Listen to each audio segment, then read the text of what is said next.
nuestra réplica, la Fiscalía, antes de tratar el artículo 15, número 3, hizo el señalamiento de que cuando menos la conducta que se estaba imputando a título de 15, número 3, se habló por parte de la Fiscalía de que cuando menos se trataba de complicidad. Entonces, de la misma manera que el señor Camus en su minuto nos solicitó como Fiscalía que nos hiciéramos cargo de la agravante que se estaba alegando, solicito que en este caso también la defensa del señor Guzmán Amadeo se pueda hacer cargo de esa alegación efectuada por el Ministerio Público. Muy bien. ¿Qué pasa? Sí. Espérate, ¿qué pasa? Porque no sé.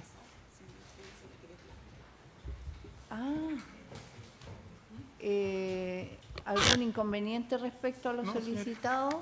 ¿Necesita tiempo para preparar eso? Que es nuevo.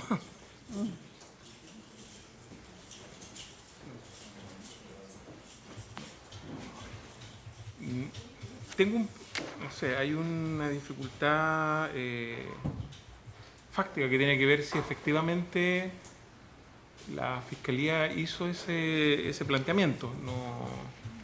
No tengo referencia de haber escuchado en algún momento cuando se hablaba de la expresión cuanto menos, era en relación a los hechos concretos que se atribuían, y de hecho así se sostiene en la acusación en cuanto a que el armado, la fabricación o cuanto menos la facilitación de este artefacto. No.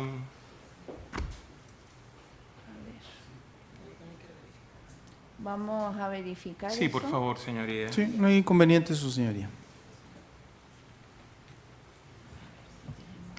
¿Tú tienes la contabilidad?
No, sí está corto.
La vamos a tener que chequear.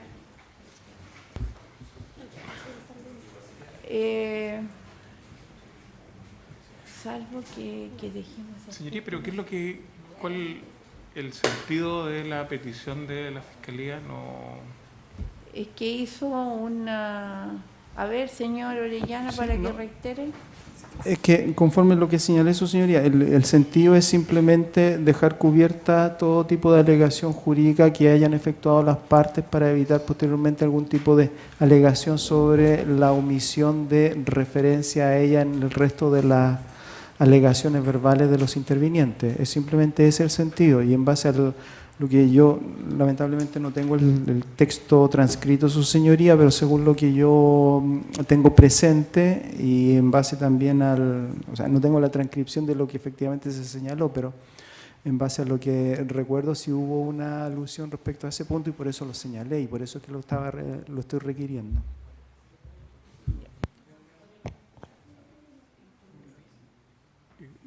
¿Y cuál sería el punto? El punto... Ah, ya, súper bien.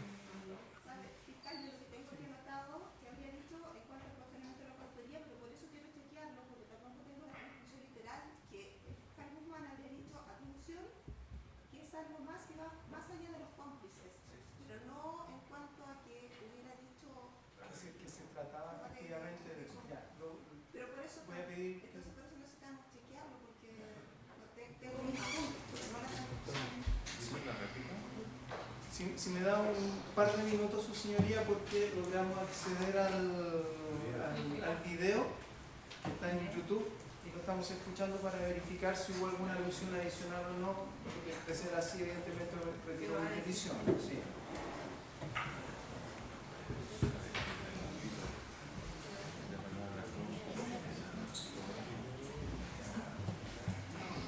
Yo tampoco lo escuché.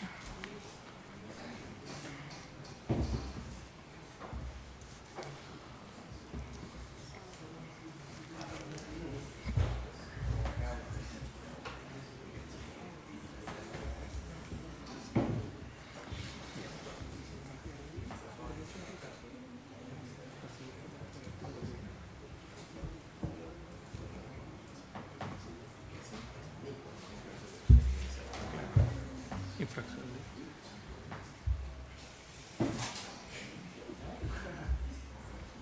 ¿Qué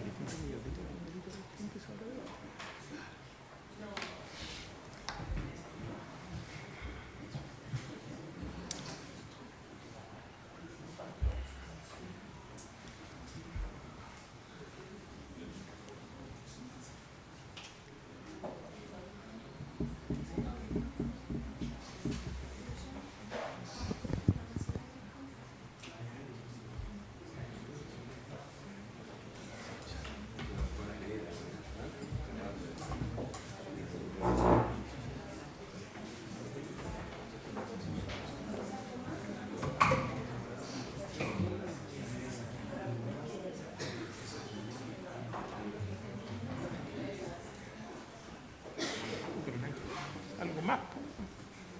Ratifica que son coautores. Pero nos pide una... Ya.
Muchas gracias, su señoría.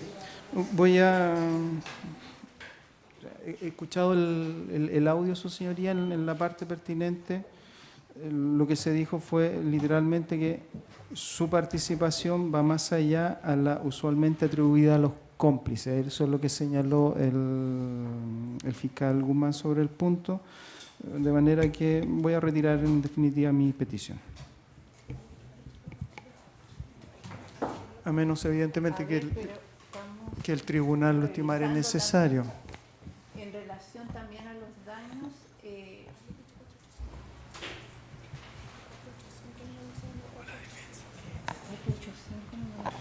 Claro, perdón, en relación a los daños, nosotros hablamos del 485 número 6 y del 487.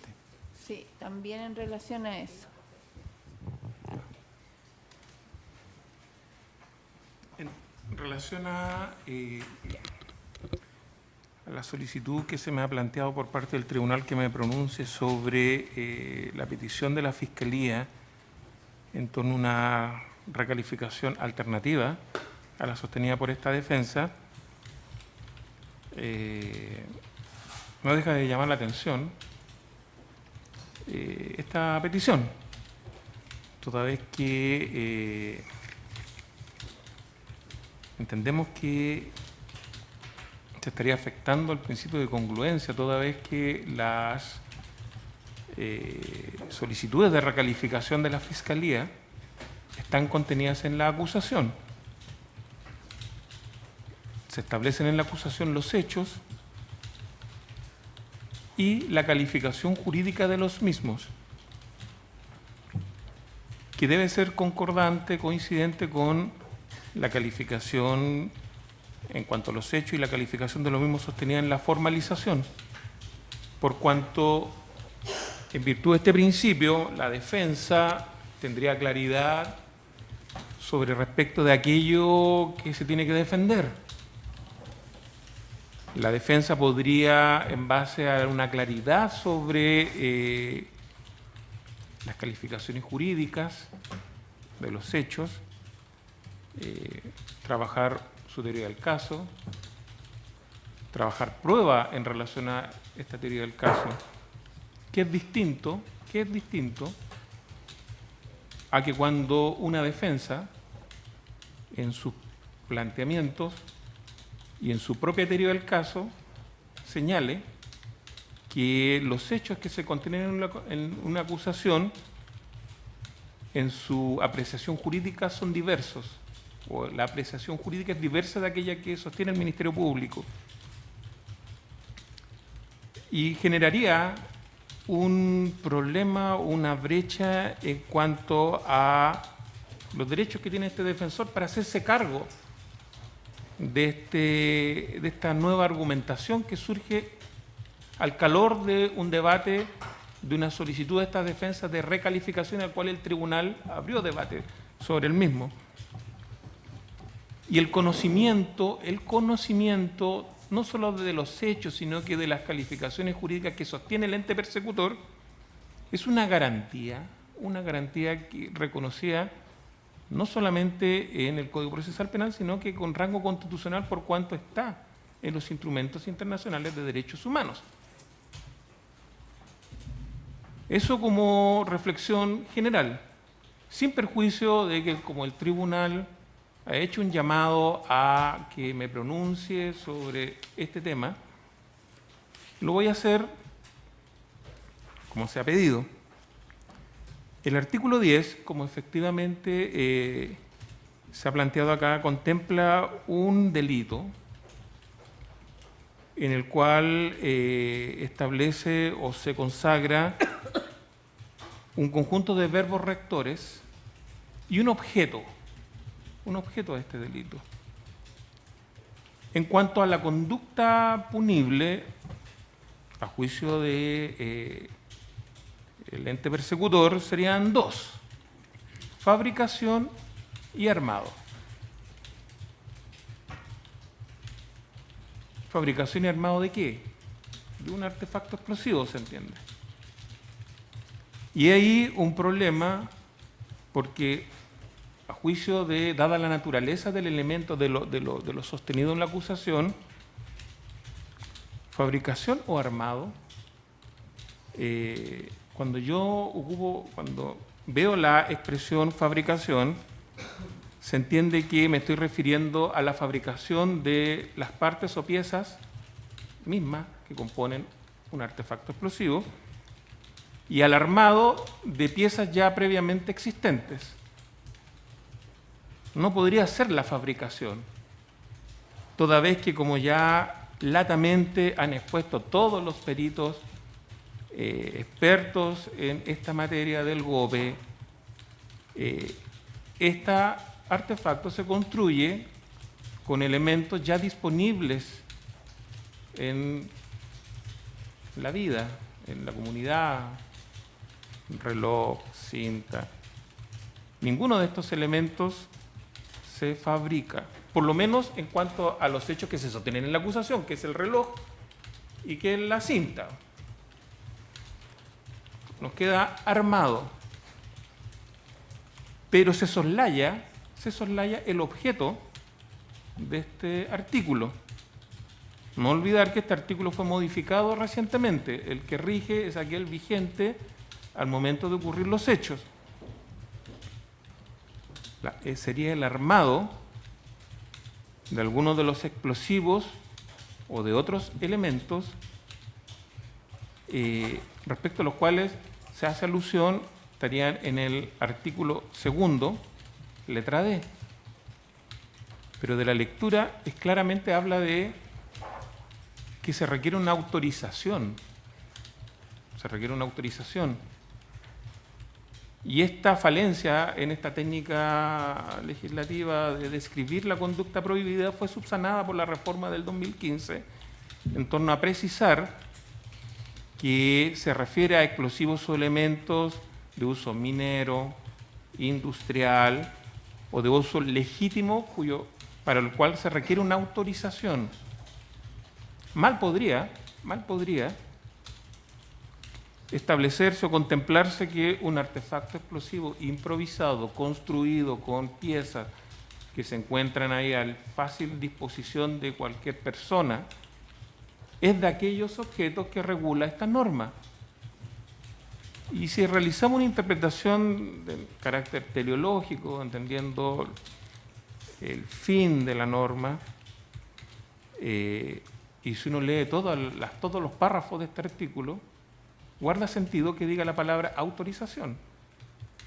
Es decir, y que fue clarificado, vuelvo a insistir, con esta reforma de comienzo de febrero del 2015.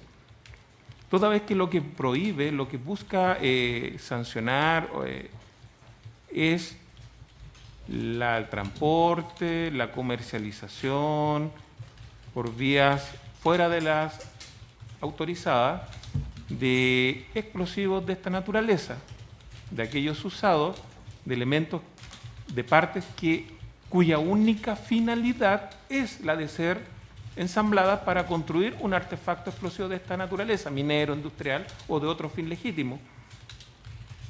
Mal podría pretender emplearse esta norma respecto de componentes de una bomba que se encuentran a libre disposición de cualquier persona. Imagínense que se pretendiera aplicar esta norma a quien transporta un reloj, a quien transporta una wincha adhesiva, a quien transporta una bolsa de salitre, etcétera, que es distinto del transporte y comercialización de una pieza de una bomba de uso industrial, que vuelvo a insistir, cuya única finalidad, cuyo único destino es ser parte de ese engranaje construido por el ser humano. Obviamente, dado esto, argumentaciones, no podría bajo ningún aspecto pretender aplicarse esta norma a los hechos que conforman el hecho número 2 de la acusación. En torno al segundo punto que se me solicita,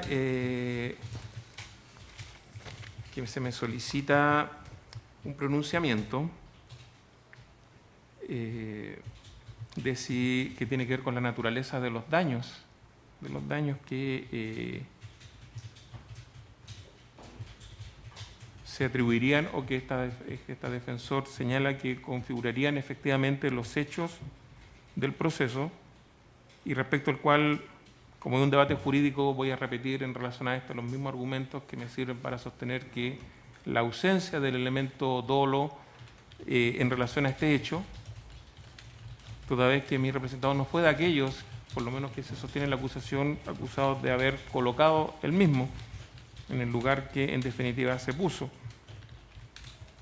Sigo insistiendo en que los daños que se deben atribuir a quienes colocaron este elemento o lo facilitaron conociendo cuál era su objetivo final, ese es del 487, vehículo, principalmente el vehículo, porque hay un problema de la única posibilidad de extender la responsabilidad a los daños de los vidrios, que por lo demás fueron bastante menores, es dada la naturaleza de cómo se realizaron la conducta, es decir, de haber puesto este artefacto en la parte inferior inferior debajo del vehículo, al costado de la rueda, una de las ruedas, es con dolo eventual, es decir, de haber previsto la posibilidad de que el artefacto dañara más allá de lo que se buscaba, que era dañar este vehículo que estaba estacionado. Y dada la forma de comisión del hecho, es decir, que fue introducido bajo un vehículo en el cual no era posible, a juicio de esta defensa, prever consecuencias más allá de las mismas, caería dentro del ámbito de lo no representado por el autor, de un caso fortuito que no puede ser atribuido penalmente a su realizador. Eso, señoría, para hacerme cargo de los dos puntos que sus señorías me han pedido un pronunciamiento. Muy bien. Damos entonces por terminado el alegato de réplica por parte de la defensa del acusado Guzmán y atendida la hora vamos a decretar un receso hasta el día lunes próximo a las 9 horas. Magistrado, perdón. ¿Sí? El día lunes tengo un tema que atender en la mañana, si es factible poder iniciar a las 9:30.